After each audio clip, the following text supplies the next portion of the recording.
Nobody needs to be motivated to have fun. So if you don't need motivation, to me, that means you are not working on anything hard in life. Or maybe you are perfect. So if you're struggling and you are having a hard time trying to stay on track, that's normal. That's just the nature of the beast. Hey everyone, it's Mark Talukdar and welcome to MTC Ed, where we discuss practical tools and techniques that help you live a productive, balanced, and meaningful life. This is part 4 of a series where we're discussing the 8 habits for a successful and happy life. In episode 1 and 2, I shared with you how certain negative labels and bad company were holding me back and what I did to overcome them. And in episode 3, we discussed how we ourselves are sometimes our own worst enemy and what we can do to stop sabotaging our own happiness. And I can tell you how happy I am when I read your kind and positive comments. It means the world to me that you're finding this video series to be helpful. If you're new to my channel, I'll leave the links to episode 1, 2, and 3 in the description below. Number 5 on the series and the topic for today is avoid goal setting mistakes. Happy and successful people know how to set goals for themselves and how to go about achieving them. In today's video, I'm going to show you 4 techniques that's going to teach you how to set goals like a pro and how to turn them into reality. See, I don't think I've ever met anyone who didn't have a dream or a goal at some point in their life. But when you look at the numbers, studies show that only 8% of people end up achieving their goals. That study got me curious, and I started wondering, is it true for also people who are in my life? So I started surveying them. I started asking questions. And soon I realized that a majority of the people could be put into one of 2 categories. The first category of people just don't have an active goal that they're working on right now. Whereas the second category of people do have goals, but they have too many goals and then working on all of them at the same time. Neither of those approaches is going to help you get the things you want in life. But before we dive in, if you're new to my channel, please hit that like button, click the subscribe button, and also click the notification bell icon so that you can be notified every time I post a video like this. Okay, so let's get started with technique number 1. Pick a goal using the 4W method and only work on that goal. Forget about the rest. Take a piece of paper and write down everything that you always wanted in your life. It doesn't matter if there are 100 things. The objective of this exercise is to drain your mind. It's to empty it out. You want to write down everything that you've always wanted. And trust me, you don't want to rush through this. You can try sitting down and writing everything out in one shot, but I actually found it more useful to go about my day and just take notes on my phone. And at the end of the day, I would just sit down, look at my notes on my phone, and write them out on a piece of paper. Now, don't worry if this step takes you 2 or 3 days. That's okay. Remember, the objective is to get to a point where you literally cannot think of anything else you want from your life. Everything that you want in your life should be on that piece of paper. Once you have completed your list, the next step is to now evaluate and prioritize every single item that is on your list. In order to do that, you're going to use these 4 questions. What is more important to me? Why is it important to me? When do I want it? And what will happen in the immediate future if I don't get it? So let's take an example. Maybe you have these 3 things on your list. You want to buy a nice big house, you want to buy a nice car, you want to get a job where you're happy and you're making enough money to pay all your bills on time. See, for me, buying a big house and buying a nice fancy car comes after getting a job where I'm happy and I'm making enough money to pay my bills on time. Because if I'm not even making enough money to make my bills, I definitely don't have the money to go buy a nice big house or spend time looking at nice cars. So whatever time I'm dedicating towards looking at houses, looking at cars, cut it off. Focus all your energy on just finding a better job where you're happier and where you're making more money. This type of planning and prioritization is where the crux of the matter lies. We have all heard the saying that you can't arrive at a destination when you don't start. Well, I like to say, you can't arrive at a destination when you don't have a destination. And when I talk to most people who are struggling with achieving their goals, they don't have a clear destination. They don't know where they're going, and they don't know why they're even going there. When I was in college, I was in a similar situation.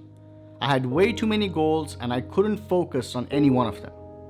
Soon after I graduated my master's degree, I realized that I had $116,000 worth of debt. And on top of that, I had a crappy job and I made crappy money. And it was at that time I realized that there is no way that I could work on all of my goals at the same time and get good result. So I went through the same exercise and I listed out everything that I wanted, and the number one item that I felt that I needed to work on right then was to get a better job so I can make more money, pay off all my debt, and be free. And that's what I did. I focused all of my energy on just doing that. And within a couple of years, I went from a $40,000 a year salary to $250,000 a year in salary. I hope you understand that I am not telling you all of these things to just brag to you or to tell you that there is some magic pill out there that's going to solve all your problems and you'll never have to work a day in your life. No. What I'm trying to tell you is that once you go through this exercise of extracting the subconscious and conscious desires of yours on a piece of paper, and when you look at it all together, that's when you start getting perspective. That's when you really start understanding what is important to you now versus what can wait. Most people don't complete this first step. They skip it. And then what happens is they go from year to year, jumping from one goal to the other, until they're completely exhausted and they have given up on their goals. Don't be like one of these people. At this point, you know how important this first step is. So make sure to complete it before you move to step 2. Step 2. Type out what you picked and why you picked it in less than 100 words. Then print it out. Post it everywhere in the house where you think you need a reminder. Because that piece of paper needs to be staring you in your face when things actually get tough and when you feel like giving up.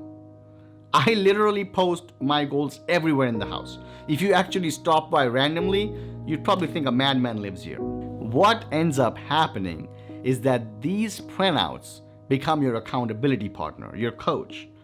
And when the going gets tough, read out those 100 words loud so that you can remind yourself why you're working on this and why it's important to you.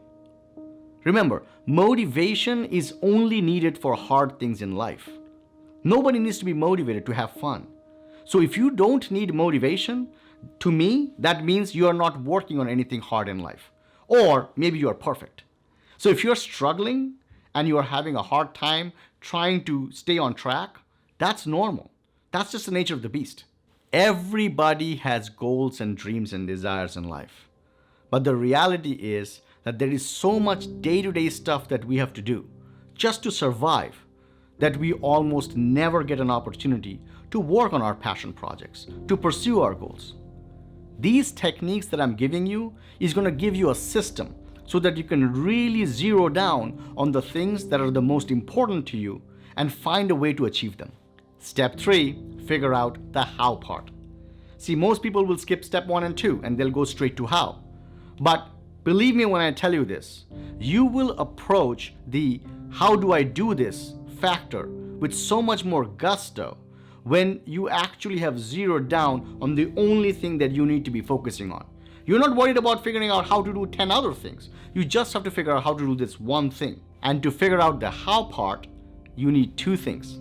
Number 1, you need to create tiny, and by tiny, I mean tiny, achievable, but meaningful tasks that's going to bring you closer to the larger goal.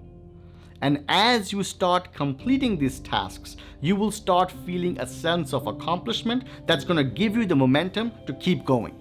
Number 2, keep experimenting. See, there is more than one way to get to the same destination, and what worked for me may not work for you. So you have to try experimenting with different things just to understand your strengths and abilities. Keep making tiny bits of progress, and over time, increase the complexity of tasks that you're assigning yourself. Most people overestimate what they can do in a day or a week, and they severely underestimate what they can do in a couple of weeks or a few months or years. Even if you're improving just 1% a day, or let's say even 0.5% a day, at the end of the month, you are 15% better than before. And that's huge. Technique number 4, expect to fail and learn to deal with failure. Expect to fail? What the heck, Mark? I thought this video was all about achieving my goals. Hear me out. I'm not saying you will fail at the larger goal that you've set out for yourself. What I'm saying is that there might be instances where you fail at achieving the small tasks that you're assigning yourself to get to the bigger goal. And when that happens, I just want you to know that's what's expected. That's what's expected because you are a human being, and human being makes mistakes. Did you ever learn anything in your life without making a mistake? No. We all make mistakes and we eventually figure it out. So on your journey, no matter how methodical you are, no matter how good you are with setting goals and going after them, there will be instances where you will fail on some of those tasks. All you need to know is how to deal with them. And the only person that can teach you how to deal with them is you, because no one knows you better than you. Even the best of the best, world-class performers fail more times than they're successful. So instead of beating yourself up for it, learn to embrace failure and move on. Because remember, failure is the only thing that forces us to keep trying new things. On any given day, you can amaze yourself. And remember, you can be vastly successful in one area of life and not be successful at all in others. But that's okay. Just keep fine-tuning the system and see results as you keep trying. But most importantly, you need to start treating yourself as if someone is paying you to take care of you. As if someone is actually paying you to help you guide yourself to success. I hope this video left you hopeful and gave you an action plan. Comment below and let me know what is your number 1 goal that you're gonna start working on. If today's video resonated with you, give it a thumbs up and share it with others. I will see you in the next episode. Until then, be kind to yourself. I am Mark Talukdar and I build people.